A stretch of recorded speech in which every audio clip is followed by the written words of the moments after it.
반갑습니다. 한 주간 잘 지내셨나요? 이번 과정은 제4과 기독교 신앙의 형태입니다. 다음 과정으로 들어가기 전에 지난 기독교 신앙의 기원 과정을 마치고 가장 기억에 남는 내용이나 혹은 고민한 내용이 있다면 함께 생각해 보시기를 바랍니다.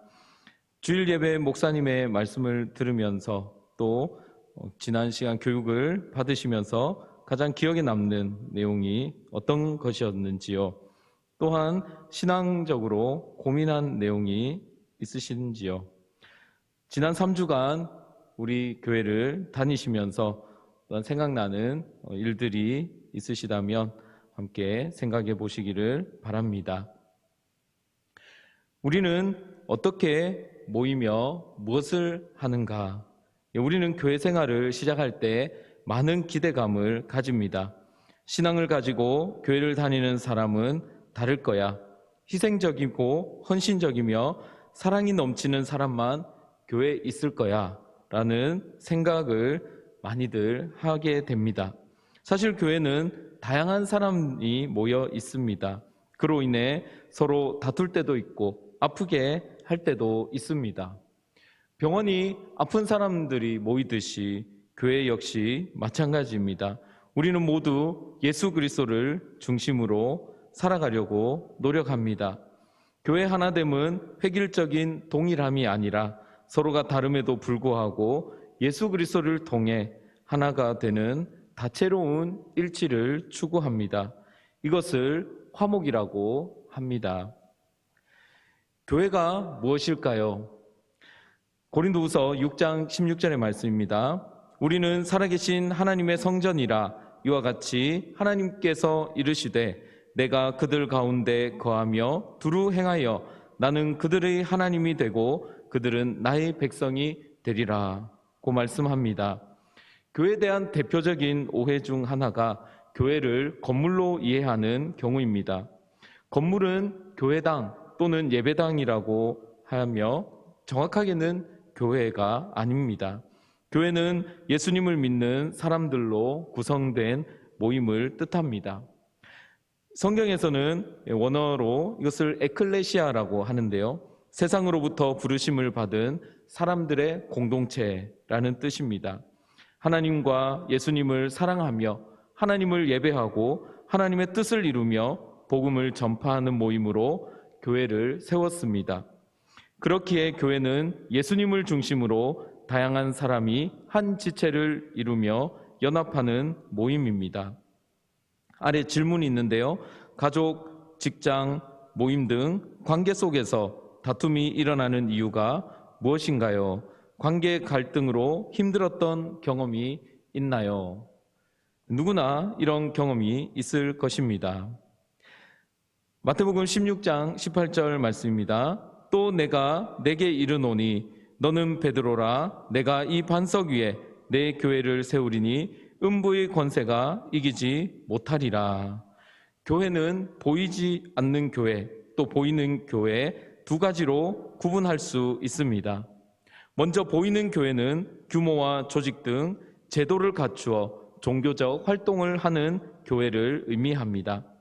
보이지 않는 교회는 하늘에 있는 완전한 교회, 하나님과 예수님 그리고 믿음의 신조, 선조의 모임을 의미합니다. 보이는 교회는 목사, 장로, 집사, 권사와 같은 직분을 통해서 여러 가지 교회를 주관하며 하나님의 말씀을 선포하고 가르치며 전파합니다. 또한 공동 예배를 드리며 조직적으로 서로를 돌보며 격려합니다. 때로는 오류도 있고 심각하게 타락한 것처럼 보이기도 하지만 완전한 교회가 되기 위해 항상 기도하고 노력하고 있습니다. 이 교회가 우리 성도들의 모임, 공동체가 함께 지키고자 하는 중요한 것들이 있는데요. 먼저는 주일과 예배입니다. 요한복음 4장 23절 말씀에 아버지께 참되게 예배하는 자들은 영과 진리로 예배할 때가 오나니 곧 이때라. 아버지께서는 자기에게 이렇게 예배하는 자들을 찾으시느니라고 주님이 말씀하셨습니다.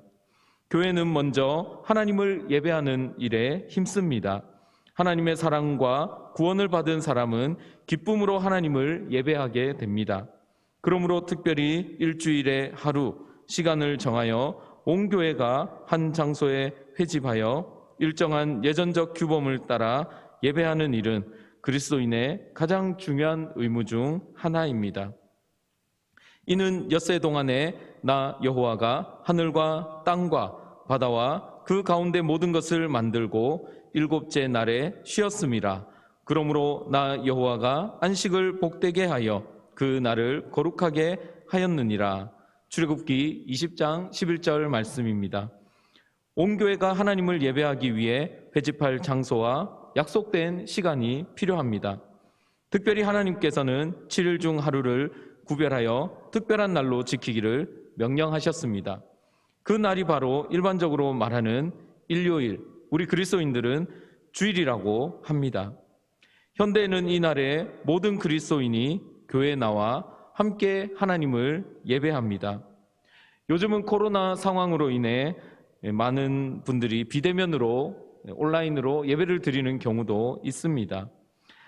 영상으로 예배를 드릴 때에도 우리는 준비된 마음과 자세로 정성을 다해 드리시기를 바랍니다.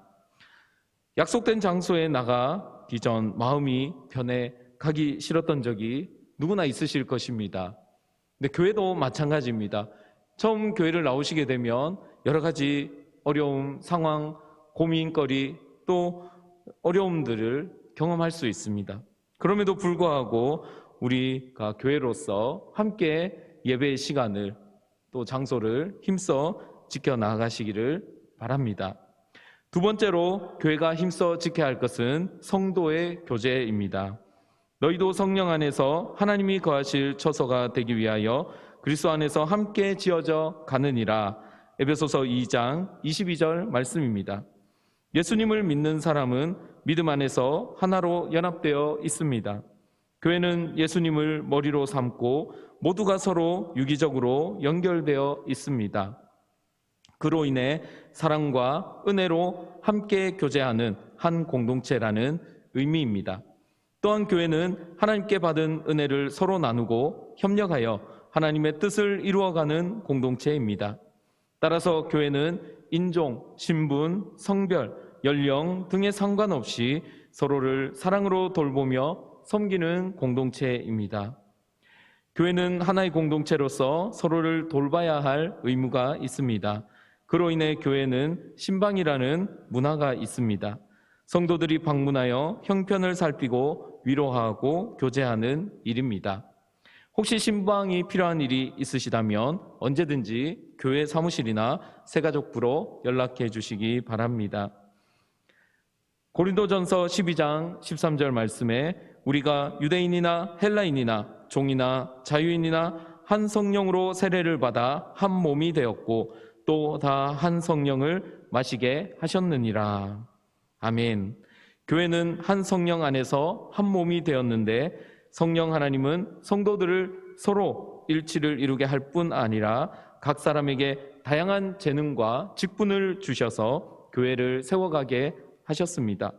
우리 몸의 각 지체가 다른 지체를 위해 봉사하듯 성도는 공동체의 필요를 위해 가진 재능을 활용하여 서로를 위해 봉사하며 교회 일에 참여하는 것을 마땅하게 여겨야 합니다. 지금까지 우리는 기독교 신앙의 형태에 대해 간략히 살펴보았습니다. 기독교 신앙은 세상과 구별된 다른 모양과 형태를 갖습니다. 기독교를 믿는, 따르는, 신앙하는 사람들이 세상에 존재하는 방식은 다름 아닌 교회입니다. 교회는 하나님을 예배하며 하나님의 뜻을 따라 살아갑니다. 특별히 주일을 온전히 구별하여 하나님의 거룩한 날로 보냅니다. 또한 예수님을 머리로 삼는 한 공동체라는 믿음을 갖고 있습니다. 이러한 믿음으로 인해 교회는 자주 모여 서로를 돌보고 섬깁니다. 이것이 주님을 믿는 자의 삶의 모습이며 살아가는 방식입니다. 오늘 배운 교육의 내용을 생각하시며 또 정리하시고 배운 점, 소감을 기록으로 남겨보시기를 바랍니다. 이번 과의 교육을 기도로 마치겠습니다. 하나님 아버지, 우리를 교회로 불러주시고 하나님을 예배하는 삶을 살게 하시니 감사를 드립니다. 예수 그리스도를 머리로 삼고 완전한 교회를 이루어가는 일원이 되게 하여 주옵소서. 일주일에 하루, 주일에 드리는 공동의 예배를 소중하게 여기게 하시고 몸과 마음을 다해 예배 드리게 하여 주옵소서. 서로가 서로를 위하는 교회, 각자의 재능으로 하나님 나라와 교회를 세워가는 교회가 되게 하여 주옵소서. 돌보고 섬기는 일에 힘쓰는 교회가 되어 많은 이들에게 귀감이 되는 좋은 소문 나는 교회가 되게 하여 주옵소서. 예수님의 이름으로 기도합니다. 아멘. 네, 지금까지 수고하셨고요. 마지막까지 또 끝까지 참여해 주시기를 바랍니다. 감사합니다.